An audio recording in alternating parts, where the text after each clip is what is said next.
말씀하도록 하겠습니다. 자, 지난주에는 하나님께서 바울과 그 주변의 사람들에게 바울이 예루살렘에 가게 되면 체포되어서 고난을 받게 된다는 것을 반복해서 알려주시는 부분에 대해서 살펴봤습니다. 누가가 기록한 것만 무려 몇 번이었죠? 4번, 5번. 네, 5번. 자, 바울은 알고 있었어요. 성령께서 말씀해 주시니까 바울, 너는 이제 예루살렘에 가면 고난받게 될 거야. 체포되어서 정말 쉽지 않은 시간 속으로 들어가게 될 거야. 바울에게는 말씀해 주셨는데 또 바울과 함께하는 각 성의 제자들에게도 성령께서 말씀해 주셔서 바울 선생님, 당신이 예루살렘에 가게 되면 고난받게 됩니다. 가지 마십시오. 또 급기야는 아가보 선지자가 바울의 허리띠를 가지고 수족을 묶고 끌려다게 되는 것을 시청각적으로 이렇게 성령의 감동으로 예언해 버리니까 이제는 각 성의 그런 그리스도인뿐만 아니라 바울과 함께 했던 전도팀, 누가, 디모데, 디도 이런 사람들도 함께 극구로 만류하는 이런 상황이 벌어졌단 말이죠. 자, 이런 시간들, 이런 부분들을 주님께서 구태여 허락하시는 이유는 뭐라 그랬죠? 하나님께서 바울이 어떤 사람인지, 바울이 이래도 하나님의 사명을 끝까지 포기하지 않고 가는 사람인지 하나님도 알아가시는 거예요. 자, 하나님께서 반복해서 우리에게 어떤 것을 말씀하시는 부분이 있다면, 그죠? 그건 왜 그럴까요? 하나님께서 거기에 대한 우리의 반응이 어떨지 주님께서도 궁금하신 거예요. 그죠? 그런 부분 한번 생각해 보시기 바라요. 네. 바울은 고난이 닥칠 거야 라는 것을 알지만 기꺼이 자신을 향한 하나님의 사명의 길을 가고자 했습니다. 자, 바울이 정말 바울이 이런 사람이구나 라는 것을 하나님도 알아가시는 거예요. 네. 자, 이런 부분은 전통적으로 꼭 우리의 삶이 하나님의 전지하신 가운데 정해졌다라는 정통적인 신학을 부정하는 거죠. 그래서 최근이 아니라 자연스러운 거, 성경을 보게 되면 자연스럽게 발견하는 거예요. 하나님께서는 고착화되신 분이 아니고 우리도 로봇가 아니에요. 그래서 과정신학이라는 게 있어요. 과정신학. 과정 가운데 하나님께서도 유동적으로 반응하시고 우리도 자유의지를 주셨잖아요. 그죠? 우리 의지대로 하나님의 뜻을 따르기를 결정하고 그런 과정을 주께서 보신다는 거죠. 그걸 생각해 보시기 바라요. 자, 이렇게 하나님께서 우리를 알고 싶어 하신다라는 메시지가 욥기에도 나와요. 그죠? 욥에 보면 하나님께서 사단에게 이렇게 말씀하시잖아요. 야, 욥과 같은 이렇게 신실한 사람이 있다. 참 하나님께서 자랑하시는 거예요. 사단에게. 그 사단이 뭐라 그래요? 아이고 하나님, 욥이 신실해서가 아니라 하나님께서 욥에게 복 주셨잖아요. 그러니까 욥이 그 부차적인 것을 보고 하나님께 신실함을 계속 유지하는 것처럼 보이는 거지, 한번 그 복 다 뺏어버리시면 욥이 하나님께 신실함을 유지하지 않을걸요. 이렇게 하니까 하나님 뭐라 그러세요? 생명만 빼앗지 말고 너 마음대로 해라. 그래가지고 욥의 아들들 갑자기 지붕 무너져가지고 죽고 그 가족들 다 없어지고 심지어 몸에 악성 전기 나가지고 기왓장으로 피가 나도록 긁고 그걸 보고 부인이 하나님을 욕하고 그러라 하면서 부인마저 떠나잖아요. 그죠? 자, 이 부분에 대해서 제가 30년 전, 한 27, 8년 전에 제자 훈련을 받을 때 뉴질랜드 분이세요. 토비 키비마키 선교사님이라고 서양 사람인데 일본에서 사역하셔가지고 일본어를 잘하세요. 이분이 아버지 하나님의 마음이라는 주제에 강의를 하셨어요. 그러니까 YM의 전문 강사시죠. 그런데 저희 다른 있는 사람들의 제자 훈련에 오셔가지고 이 하나님의 마음, 하나님 아버지의 마음이라는 주제에 강의를 하셨는데 이분이 욥의 제가 드린 이 욥의 부분을 들어서 뭐라 그러시냐면 전혀 제가 생각지 않았던 관점으로 말씀하시는 거예요. 이런 거예요. 욥의 입장에서 본다면 사단이 욥에게 하나님을 고소한 거예요. 욥, 너가 이렇게 신실하게 하나님을 예배했는데 야 하나님이 이런 너에게 이런 고난을 주신다면 하나님은 불의한 분이 아니셔? 라고 욥에게 충동한 거란 말이죠. 하나님은 정말 불의한 분이시구나. 어떻게 내가 하나님께 이렇게 찬양하고 이렇게 내가 매일 밤 매일 아침마다 우리 아들들을 위해서 하나님께 번제드리고 이랬는데 나에게 어떻게 이러한 고난을 주시지? 하나님은 불의한 분이시오. 라고 이 고백을 욥더러 하도록 사단이 충동했단 말이죠. 근데 욥이 온몸을 다해서 욥이 하나님을 변호하는 거야. 욥기는 그런 내용이라는 거예요. 관점이 다르죠. 우리는 하나님께서 우리를 변호하기를 우리를 간구하죠. 근데 우리가 우리의 삶을 통해서 하나님은 정말로 신실하신 분이시여라고 우리가 하나님을 변호할 생각은 못한다는 거죠. 욥은 그런데 욥기는 그런데 욥이 하나님을 변호하는 거예요. 온몸을 다해서 하나님은 신실하신 분이시고 의로우신 분이시라고 이런 관점으로 욥기를 저희한테 이렇게 나누시는데 너무 놀랐죠. 여러분들 생각해 보시기 바래요. 여러분은 지금 하나님께서 여러분에게 복 주실 때만 찬양 드리고 복 주실 때만 감사한다면 그건 엄밀히 얘기하면 반쪽짜리 신앙일 수 있고 또 그렇게 해서 고난을 줄 때 하나님을 떠난다면 그것은 기복을 추구하는 일반 기복 종교와 다를 게 뭐 있어요. 근데 그렇지 않고 여러분이 정말 하나님을 신뢰하고 하나님과 여러분 안에 끈끈한 창조주와 피조물 간의 그 바울이 고백하잖아요. 어떠한 공고나 환난도 나를 향한 하나님의 사랑에서 끊을 수 없다고. 이것을 여러분이 붙든다면 욥처럼 그죠? 하나님을 여러분이 신실하신 분이라고 변호하실 수 있죠. 그 부분과 지난주에 바울의 상황은 같은 거예요. 우리는 우리와 관계된 모든 것들이 잘 되길 간구합니다. 당연한 거고 본능입니다. 그런데 믿음 안에서 성숙해지면 우리 조금 아까 일부러 그래서 그 찬양 드린 거예요. 그리 아니하실지라도 우리의 바램과는 거리가 먼 상황이 우리 가운데 펼쳐질지라도 이래도 너 여전히 나를 붙들 수 있니? 라는 하나님의 질문에 예 그렇습니다 라는 고백을 하나님께서도 듣기를 바라신다는 거죠. 그럴 때 정말 우리는 그리스도인이라 스스로도 말할 수 있는 겁니다. 자, 우리 오늘 말씀 같이 읽도록 하겠습니다. 사도행전 21장 우리 15절로 16절 우리 같이 읽겠습니다. 이 여러 날 후에 여장을 꾸려 예루살렘으로 올라갔으 가이사랴에 몇 제자가 함께 가며 한 오랜 제자 구브로 사람 나손을 데리고 가니 이는 우리가 그의 집에 머물려 함이라. 가이사랴에서 예루살렘은 104km예요.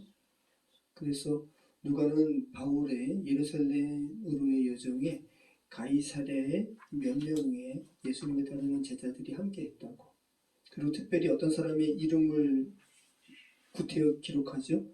나손이라고 하는 구브로 출신의 그건 바나바와 동양이네요. 그죠? 구브로 출신의 나손이라 하는 제자를 데리고 갔는데 그 이유는 예루살렘에 나손의 집이 있었기 때문에 그래서 그 나손의 집에서 머물려고 그 일행이 그래서 지금 나손의 이름을 구체적으로 기록하고 있어요.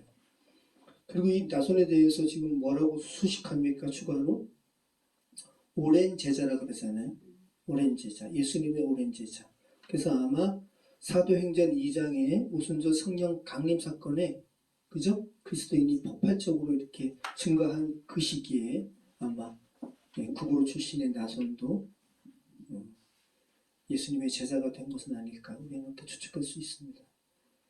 자, 우리 17절 말씀 같이 읽겠습니다. 예루살렘의 이름이 형제들이 우리를 기꺼이 영접하노니 이 형제들은 예루살렘 교회 지도자들이고 유대파 그리스도인들 그런 사람들이 주된 멤버죠. 자, 그 사람들이 바울 일행을 기꺼이 영접했대요.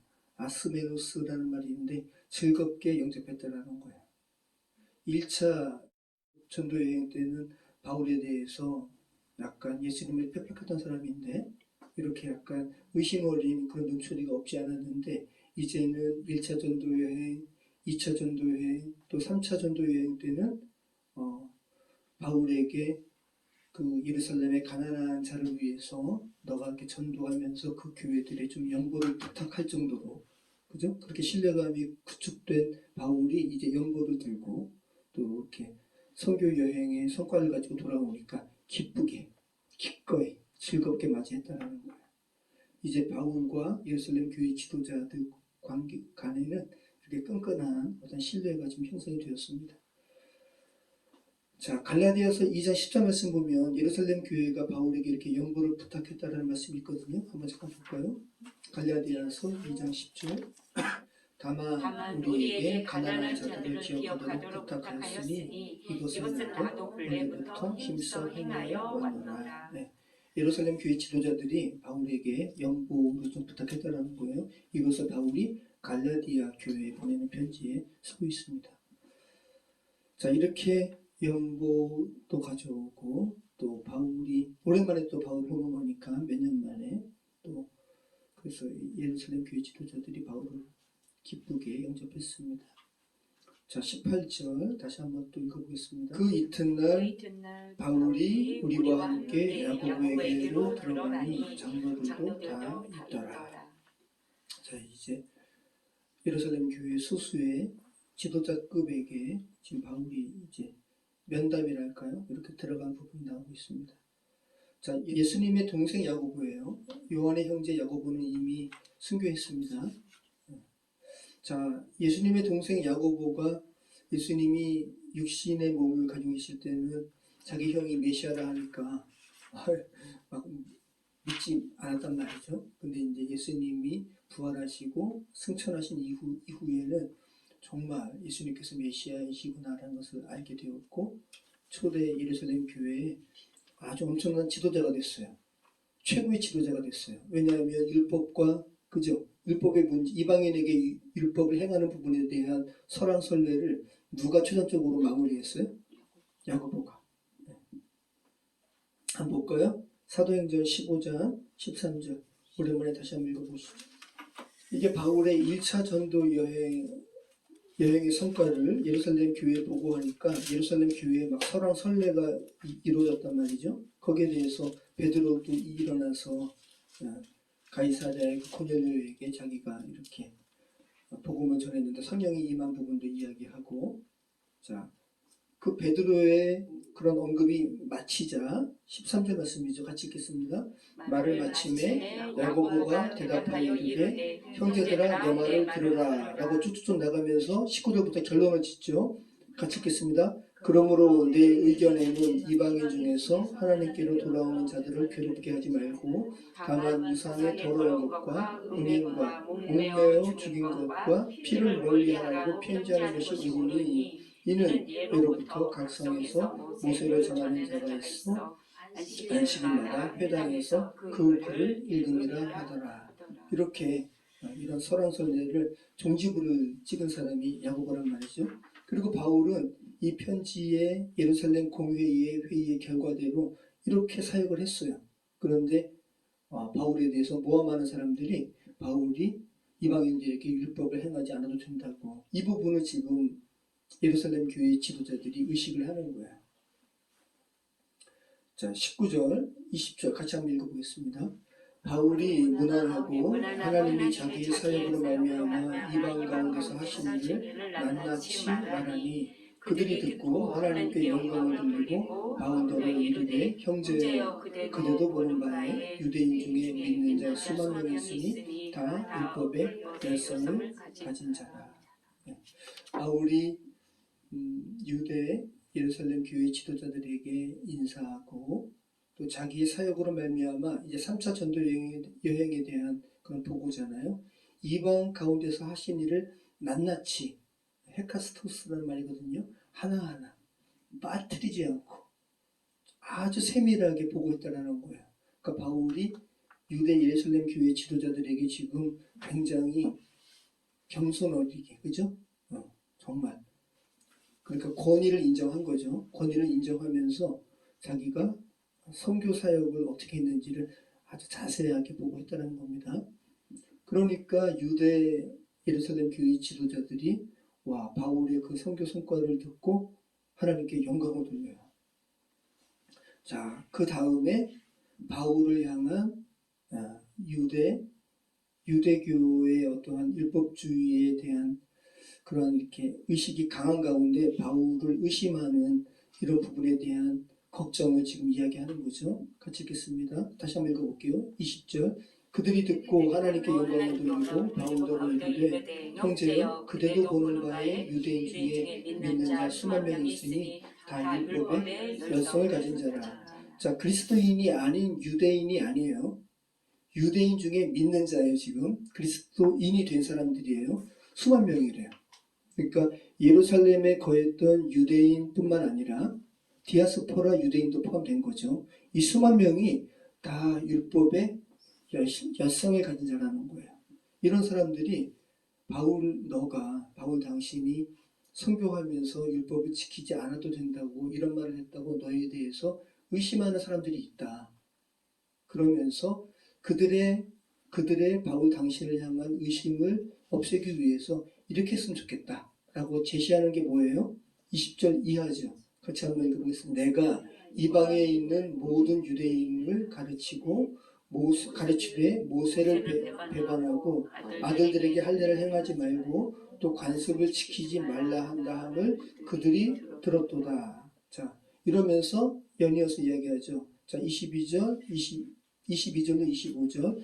그러면 어찌할꼬 그들이 필연 그대가 온 것을 들으리니 우리가 말하는 이대로 하라. 서원한 네 사람이 우리에게 있으니 그들을 데리고 함께 결례를 행하고 그들을 위하여 비용을 내어 머리를 깎게 하라. 그러면 모든 사람이 그대에 대하여 들고 그대도 율법을 지켜 행하는 줄로 알 것이라. 주를 믿는 이방인에게는 우리가 우상의 제물과 피와 목매어 죽인 것과 음행을 피할 것을 결의하고 편지하였느니라 하니. 네. 자, 당시에 유대인 그 역사가 요세푸스라는 사람이 있거든요. 이 당시 지금 바울이 예루살렘에 올라가서 그 지도자들과 이야기를 나눴던 이 시기가 한 57년, 58년이라 그래요. 근데 이때는 예루살렘 정세가 어땠냐 하면 이방인에 대한 유대인들의 반감이 극에 달했다는 시기예요. 극에. 그래서 이집트 출신의 어떤 사람이 유대인들을 선동해가지고 로마에 대해서 이렇게 뭐라 그럴까요? 투쟁, 반 로마 투쟁을 벌였다가 벨리스 총독에 의해서 진압되었어요. 이렇게 이방인에 대해서 유대인들이 아주 그냥 반감이 극에 달한 시기에 바울이 이방인들에게 율법을 행하지 않아도 된다고 이런 부분으로 막 말했다라는 오해가 있으니까 바울이 위험한 거죠. 그래서 지금 예루살렘 지도자들이 바울에게 이러한 이야기를 하는 거예요. 지금 예루살렘 교회 지도자들이 바울에게 이야기한 게 뭐예요? 당신이 율법을 지키지 않는다라는 소문이 있으니까 좀 이렇게 했으면 좋겠다. 여기에 서원을 하고자 한 가난한 사람이 있는데 이들과 함께 당신이 또 이 정결의식을 좀 행하라. 이들의 비용도 되고 당신도 서원에 같이 동참하라. 그러면 당신이 율법을 이렇게 이행하는 모습을 보고 당신을 향한 반감이 좀 줄어들 것이 아니냐라고 지도자들이 권면하는 거잖아요. 자, 근데 말씀을 우리가 살펴봤지만 고린도에서 바울이 이 서원했잖아요. 그죠? 갱그리아에서. 네. 갱그리아에서 했잖아요. 자, 근데 바울이 그대로 합니다. 그러니까 바울은 지금 복음 안에서 자유하잖아요. 그죠? 바울은 지금 이제 여러 그 서신을 통해서 율법과 복음에 대한 입장이 정리가 되었어요. 율법은 단지 예수 그리스도를 알게 하는 몽학 선생, 초등 교사에 불과하다는 것을 알았습니다. 그죠? 근데 지금 바울은 기꺼이 이 율법 행하는 거예요. 왜? 아무것도 아니니까. 유대인들에게는 지금 이렇게 나에 대해 오해하고 복음에 대해서 오해하는 이들이 있다면 그래, 그럼 그들을 위해서 내가 기꺼이 모이고 율법 아무것도 아니니까 그대로 하는 거예요. 자, 바울이 지금 유연성이 있는 거죠. 그죠? 융통성이 아니라 유연성이에요. 그죠? 자, 그래서 당시에 정상적인 이러한 이 서원의 기간이 30일이라 그래요. 그리고 그 시작과 끝에 시작할 때 머리 깎고. 그러니까 아마 그 갱그리아에서 바울이 머리를 깎았을 때는 그 고린도에서 바울이 복음을 전하는 것을 유대인들이 아주 엄청나게 박해했잖아요. 그러니까 막 두려워 떨었잖아요. 그래서 그때 이것을 하나님 힘주시옵소서 하면서 기도하는 마음으로 서원을 시작하기 전에 머리 깎고 30일 동안에 머리가 자라잖아요. 그죠? 그러면서 30일 동안에 머리가 자랐을 때 하나님께서 함께 하셔가지고 바울이 마음 놓고 복음을 증거하게 된 상황이 펼쳐졌잖아요. 그 다음에 머리를 다시 깎고 갱그리아에서 그리고 이제 에베소로 떠났잖아요. 자, 그런데 오늘 본문 같은 경우는 이방인 지역에서 살다가 온 유대인들이 다시 좀 이렇게 정결 의식을 행하고자 하는 그러한 요구가 많이 있었나 봐요. 이럴 때는 30일이 아니라 7일 동안 그러한 정결 그런 의식을 갖고 머리를 깎았다 그래요. 여러분 근데 당시 유대인들 입장에서 본다면 이 심리가 이해가 되죠. 그렇죠. 네. 당시 유대인들에게 있어서 이 유대인 또 디아스포라에게 있어서 예루살렘은 어쩌면 영적인 고향 같은 곳이잖아요. 그죠? 쉽지 않은 찌든 삶을 살다가 주님 앞에 이렇게 정결함으로 그 정결의식 갖고자 하는 심리가 이해가 되잖아요. 자, 여러분, 우리가 충분히 이해가 돼요. 이 세상은 불결하니까. 여러분, 지금 내란이 종식되고 파면까지 이르렀는데 우리가 그런 마음 들지 않았습니까? 야, 이제 좀 마음이 좀 깨끗해질까? 근데 어때요? 여전히 불결하죠. 파면돼가지고 그 나오면서 하는 그 모습들을 보면서 마음이 깨끗해지지가 않아요. 그죠? 무슨 뭐 올림픽 금메달 딴 거 아니잖아요. 지금 내란죄를 저질러서 사형 아니면 무기징역에 이를 수 있는 내란죄를 저질러가지고 좀 쫓겨나면서 의기양양하게 그리고 정말 너무 이렇게 이 사람들이 악하다고 여겨지는 것이 지금 헌법재판소에 그 판결문에도 나왔잖아요. 대통령은 국민을 통합하는 그런 위치에 있는 위치인데, 그죠? 불가하고 자기만의 소수의 사람들에게. 그리고 이태원 참사에 대한 어떤 사과 어린, 진심 어린 사과도 없고. 그런 모습 보면서 국민들은 여전히 불결하고 또 부정하고 정말 깨끗이 씻어야 되는 필요성이 마음속 깊이 이렇게 느껴지죠. 올라오잖아요. 그런 게. 자, 이스라엘의 정결 규례는 이런 겁니다. 당시에 밖에서 집으로 들어갈 때 발을 씻도록 물이 담겨있는 항아리가 있었어요. 그리고 식사할 때도 손을 씻었어요. 근데 여러분, 실제 사람을 더럽게 하는 것은 물리적인 먼지가 아니잖아요. 실제 사람을 더럽게 하는 것은 뭘 더럽게 해요? 뭐가 더럽게 해요? 사람 속에서 나오는 부패한 마음이죠. 그 부패한 짓거리 때문에 우리가 불결함을 느끼는 거죠. 용산의 물리적인 먼지가 우리를 더럽게 하는 게 아니잖아요. 자, 우리도 타인을 더럽게 합니다. 뭘로? 우리 안에 부패한 마음. 그래서 예수님께서 이런 부분들을 예수님을 따르는 제자들에게 자연스럽게 하셨겠죠? 그죠? 야, 정말 더럽게 하는 것은 이런 물리적인 먼지가 아니지. 우리의 마음이잖니? 이렇게 했을 때 제자들이 아마 밥을 먹을 때 정결규례, 손을 씻지 않고 밥을 먹었나 봐요. 가끔 우리도 손 안 씻고 밥 먹잖아요. 그죠? 그랬더니 당시 서기관들, 바리새인들이 신란하는 거죠. 야, 당신 제자들은 어떻게 우리의 정결규례 지키지도 않습니까? 그랬더니 자, 그 부분 한번 읽어볼까요? 자, 마태복음 15장 1절로 10절 11절까지 같이 한번. 그때 바리새인과 서기관들이 예루살렘으로부터 예수께 나와 이르되 당신의 제자들이 어찌하여 장로들의 전통을 범하나이까? 떡 먹을 때에 손을 씻지 아니하나이다. 대답하여 이르시되 너희는 어찌하여 너희 전통으로 하나님의 계명을 범하느냐? 하나님이 이르셨을 때 내 부모를 공경하라 하시고 또 아버지나 어머니를 비방하는 자는 반드시 주중에 당하리라 하셨거늘 너희는 이르되 누구든지 하나님 아버지에게나 어머니에게 말하기를 내가 드려 유익하게 할 것이 하나님께 드림이 되었다고 하기만 하면 그 부모를 공경할 것이 없다 하여 너희의 전통으로 하나님의 말씀을 폐하는도다. 외식하는 자들아 이사야가 너희에 관하여 잘 예언하였도다. 이랬으되 이 백성이 입술로는 나를 공경하되 마음은 내게서 멀도다. 사람의 계명으로 교훈을 삼아 가르치니 나를 헛되이 경배하는도다 하였느니라 하시고 우리를 불러 이르시되 듣고 깨달으라. 입으로 들어가는 것이 사람을 더럽게 하는 것이 아니라 입에서 나오는 그것이 사람을 더럽게 하는 것입니다. 네. 예수님의 제자들이 손을 씻지 않고 밥을 먹으니까 떡을 먹으니까 왜 이렇게 정결주의를 안 지켜요? 왜 이렇게 더럽습니까? 라고 하니까 결과론적으로 예수께서 말씀하신 게 뭐예요?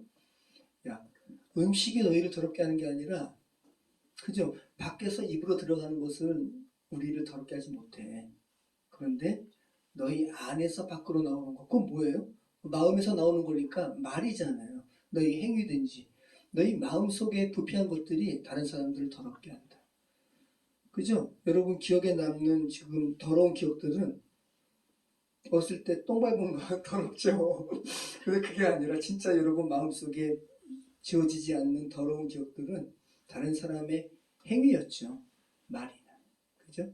그러면서 예수님이 바리새인들이 꼼짝하지 못하는 어떠한 그들의 당시 일반적인 하나님 보시기에 외식어린 그런 행태에 대해서 지적하는 거예요. 야, 너희들 어머니 아버지 봉양해야 되는데 야, 어머니 아버지 봉양 마땅히 봉양해야 할 그 금액이 너무 많으면 너희는 당시에 이 시대에 와, 이 금액으로 저는 하나님께 드렸습니다. 이게 고르반이거든요. 고르반하고 외치면 그 돈으로 어머니 아버지를 봉양하지 않아도 돼요. 엄마 아빠 봉양할 돈으로 하나님께 바쳤어. 고르반. 그러면 이제 의미가 없단 말이죠. 그 다음에 다시 성전에 가서 그걸 취소할 수 있다 그래요. 그러면 굉장히 적은 부분만 바치고 나머지는 다시 자기가 가질 수 있었다는 거죠. 네. 이 부분을 지적하는 거예요. 예수님께서. 얼마나 이 더러운 행태예요. 그죠? 외식이라는 거죠. 외식. 그러면서 7절 말씀을 이렇게 하는 거죠. 외식하는 자들아 이사야가 너희에 관하여 잘 예언했다. 이 백성이 입술로는 나를 공경하되 마음은 내게서 멀다. 이미 마음이 부패했다. 자, 근데 이러한 일들이 오늘날 우리 시대에도 있죠. 그죠? 법꾸라지라는 말이 왜 나와요? 이게 그러니까 추미애 전 장관이 이야기하는 거죠. 법꾸라지 행태라고. 뭐냐 하면 관저에서 파면된 그 대통령이 관저에서 며칠까지 나와야 된다는 것은 법에 없다라는 거예요. 그런데 정상적인 사람이면 상식적인 사람이면 바로 나오는 게 맞죠. 그래서 박근혜 대통령도 이틀 만에 나온 거 아니에요. 근데 7일 걸렸잖아요. 그리고 또 어떤 사람을 임명해야 돼요. 임명해야 되는데 최소한 며칠까지는 임명해야 되는 게 있잖아요. 상식적이라면 이 전국이 돌아가려면. 그런데 여러분 누가 그러시는 거예요. 어떤 법조문에 쓸 때 숫자를 이렇게 기입하는 것은 굉장히 유치한 거라는 거예요. 우리가 어린아이한테 초등학생한테 어떤 부분을 지시할 때 야, 이거는 3일 전까지 해야 된다. 이틀 전까지 해야 된다. 이런 거는 상식적이라는 거예요. 근데 어린아이이기 때문에 이 상식성을 잘 이해하지 못하니까 날짜를 정하는 거지 이 법은 일반적인 국민을 대상으로 한 거잖아요. 상식적으로 파면된 대통령이면 관저에서 여러분이 파면됐어요. 발언하고 싶지 않아요.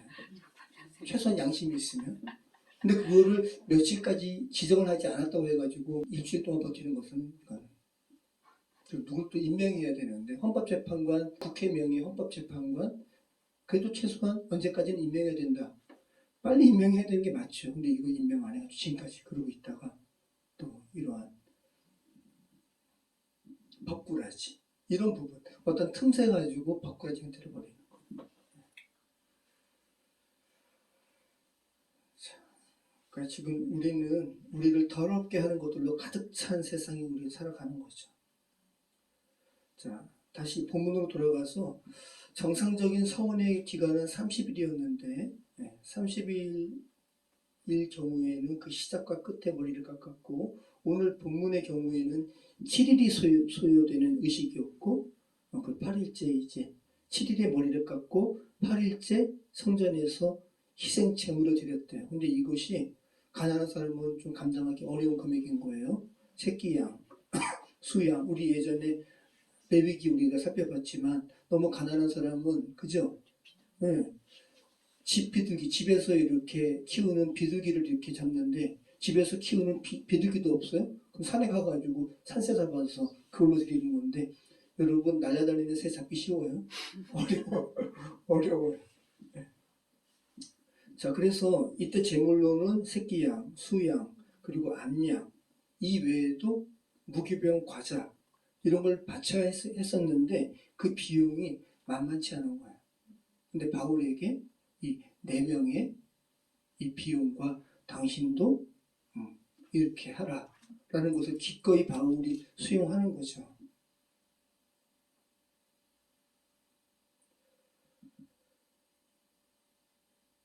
자, 바울이 이렇게 할 수 있었던 이유는 아까 드린 말씀처럼 바울에게는 바울 내면에 내재된 복음의 본질이 너무나 분명했기 때문에, 그죠? 부차적인 유대 율법 의식을 행하고 행하지 않고가 바울에게는 문제가 되지 않았기 때문에. 자, 이 부분을 고린도전서 9장 19절로 22절에 쓰죠. 한번 볼까요? 고린도전서 9장 19절로 22절 같이 읽겠습니다. 내가 모든 사람에게서 자유로우나 스스로 모든 사람에게 종이 된 것은 더 많은 사람을 얻고자 합니다. 유대인들에게 내가 유대인과 같이 된 것은 유대인들을 얻고자 함이요, 율법 아래에 있는 자들에게 내가 율법 아래에 있지 아니하나 율법 아래에 있는 자같이 된 것은 율법 아래에 있는 자들을 얻고자 함이요, 율법 없는 자에게는 내가 하나님께는 율법 없는 자가 아니요 도리어 그리스도의 율법 아래에 있는 자이나 율법 없는 자와 같이 된 것은 율법 없는 자들을 얻고자 함이라. 약한 자들에게 내가 약한 자와 같이 된 것은 약한 자들을 얻고자 함이요, 내가 여러 사람에게 여러 모습이 된 것은 아무쪼록 몇 사람이라도 구원하고자 함이니. 와, 복음 안에서 복음이 너무나 분명하면 이렇게 자유로울 수 있네요. 그죠? 근데 우리는 아주 그냥 편향된 아주 일말의 약간의 지식 가지고 우리도 옥죄고 다른 사람도 옥죄는 이런 우를 너무 많이 우리가 범하죠. 네. 자, 우리 26절 같이 읽겠습니다. 오늘 말씀입니다. 오늘 사도행전 21장 26절 같이 읽겠습니다. 바울이 이 사람들을 데리고 이튿날 그들과 함께 결례를 행하고 성전에 들어가서 각 사람을 위하여 제사 드릴 때까지의 결례 기간이 만기된 것을 신고하니라. 그래서 이렇게 결례 기간이 차면 예식을 집행하는 제사장에게 보고하고 머리를 깎은 그 머리카락을 제단의 불에 태웠다 그래요. 바울이 4사람과 함께 서원을 마친 이런 부분들을 제사장에게 지금 보고하는 행위를 지금 26절에서 누가가 기록하고 있는 거예요. 자, 오늘 본문의 말씀 우리가 계속 살펴본 것처럼 바울은 이 의식을 행할 필요가 없지만 바울은 했습니다. 구원에 관련된 바울의 지식으로는 이 정죄 의식 필요 없습니다. 하지만 바울은 행하는 거예요. 왜? 유대인들에게는 지금 율법 의식에 좀 매여 있는 이들에게는 이게 필요하니까. 이렇게 해서 그들에게 복음에 대한 부분을 더 좀 자연스럽게 전하는 것이 필요하니까. 자, 그러면 바울에게 있어서 바울이 이렇게 율법 정죄 의식을 행하지 않아도 됨에도 행한 것은 바울에게 뭐가 있었던 거예요? 지식이에요? 지혜예요? 지혜죠. 그죠? 지혜죠. 네. 자, 그래서 그 고린도전서 말씀 보면 지식의 은사도 있고 지혜 은사도 있잖아요. 자, 우리 한번 볼까요? 고린도전서 12장 4절로 11절. 고린도전서 12장 4절로 11절. 같이 한번 읽어보겠습니다. 은사는 여러 가지나 성령은 같고 직분은 여러 가지나 주는 같으며 또 사역은 여러 가지나 모든 것을 모든 사람 가운데서 이루시는 하나님은 같으니 각 사람에게 성령을 나타내시면 유익하게 하려 하시리라. 어떤 사람에게는 성령으로 말미암아 지혜의 말씀을, 어떤 사람에게는 같은 성령을 따라 지식의 말씀을, 다른 사람에게는 같은 성령으로 믿음을, 어떤 사람에게는 한 성령으로 병고치는 은사를, 어떤 사람에게는 능력 행함을, 어떤 사람에게는 예언함을, 어떤 사람에게는 영들 분별함을, 다른 사람에게는 각종 방언 말함을, 어떤 사람에게는 방언들 통역함을 주시나니 이 모든 일은 같은 한 성령이 행하사 그의 뜻대로 각 사람에게 나누어 주시는 것입니다. 자, 그래서 특별히 오늘 지식, 지혜에 대한 부분이니까요. 여기서 이 지혜는 헬라어로 소피아라는 말이에요. 지식은 여러분 영주주의가 영어로 그노시즘이거든요. 네. 그래서 지식은 그노시스예요. 자, 그노시스는 어떤 사실이나 진리에 대한 이해, 알을 이야기해요. 그러니까 올바른 교리, 성경적 지식은 그노시스예요. 근데 지혜, 소피아는 그 지식을, 그 그노시스를 언제, 어떻게, 누구에게, 어떤 방식으로 적용할지를 적용하는 것과 관련된 것이 지혜라는 거예요. 자, 지식과 지혜, 지식을 사랑 가운데서 행하는 것이 지혜예요. 지혜. 여러분 부부싸움 안 하시죠? 저는 많이 하는데, 자, 부부싸움 할 때 뭐 때문에 싸워요? 각각 자기의 말이 옳으니까.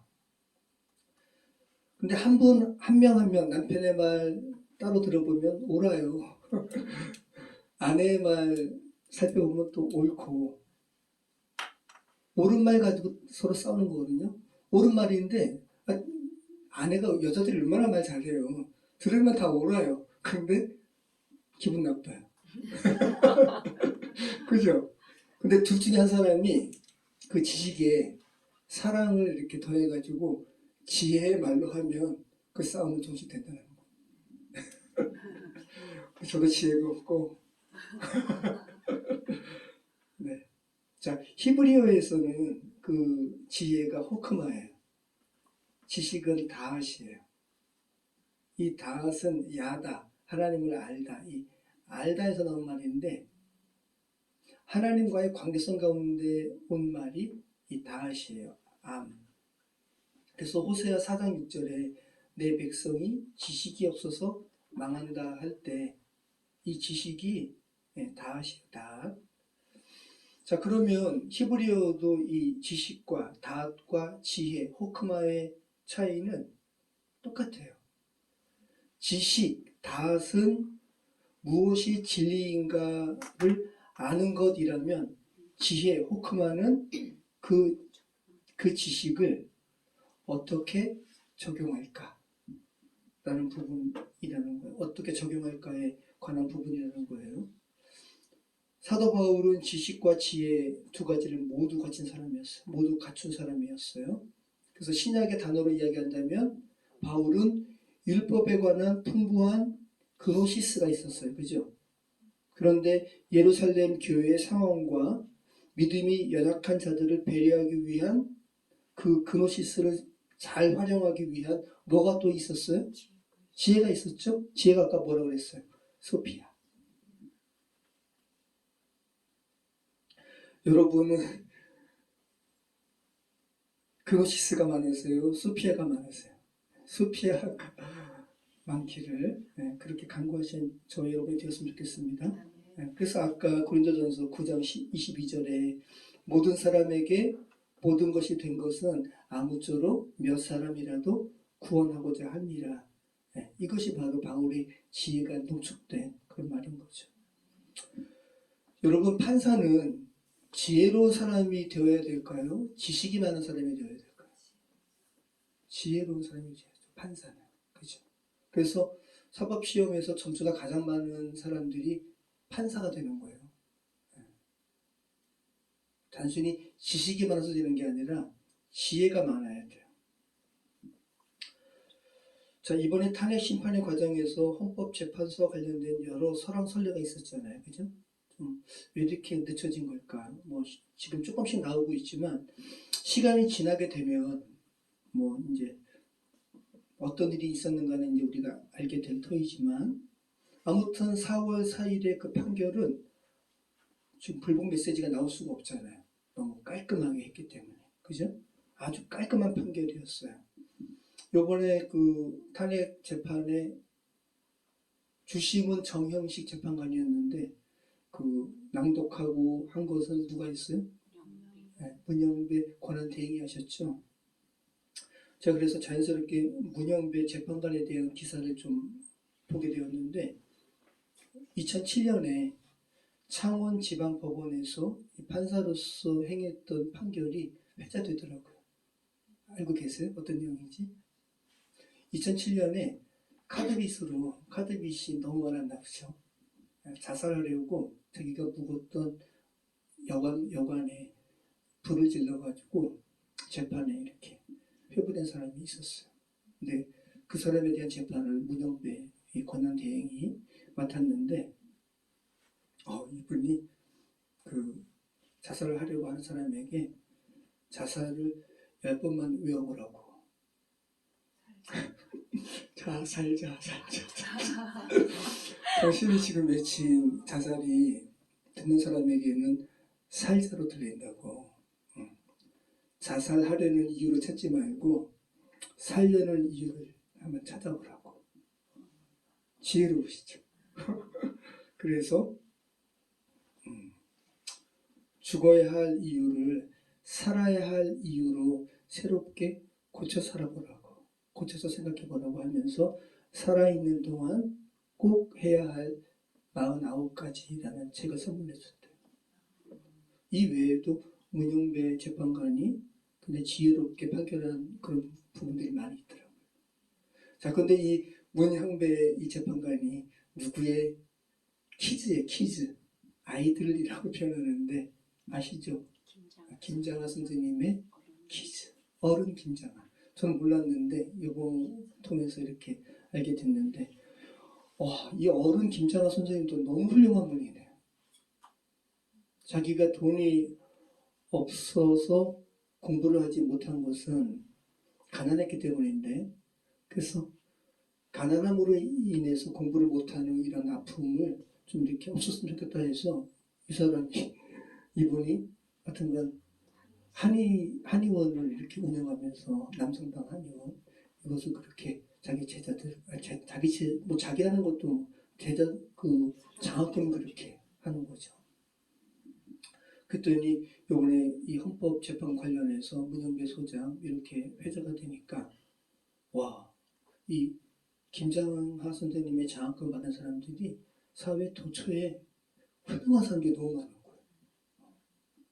그래서 막 어떤 교수, 일본에서 어떤 교수, 우연히 제가 보게 됐는데, 그런데 제가 뭘 봤냐 하면, 김장하 선생님한테 김장하 선생님 장학금으로 공부한 사람이 이렇게 이야기하는 거예요. 선생님, 저는 유명한 사람이 못 됐습니다. 죄송합니다. 이러니까 김장하 선생님이 괜찮다고.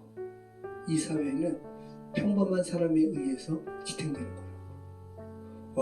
김장하 선생님도 어때요? 지혜로우시죠. 그러니까 사랑이 바탕이 되는 말씀이잖아요. 순간적으로 이거는 머리 써서 말할 수 있는 게 아니잖아요.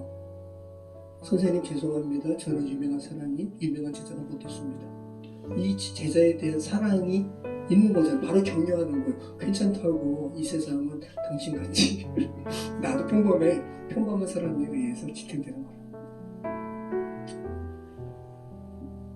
자, 어떤 분이 지혜와 지식에 대해서 이렇게 말씀하셨습니다. 잘 정리가 되는 말씀이라 여러분 소개하고 마치도록 하겠습니다.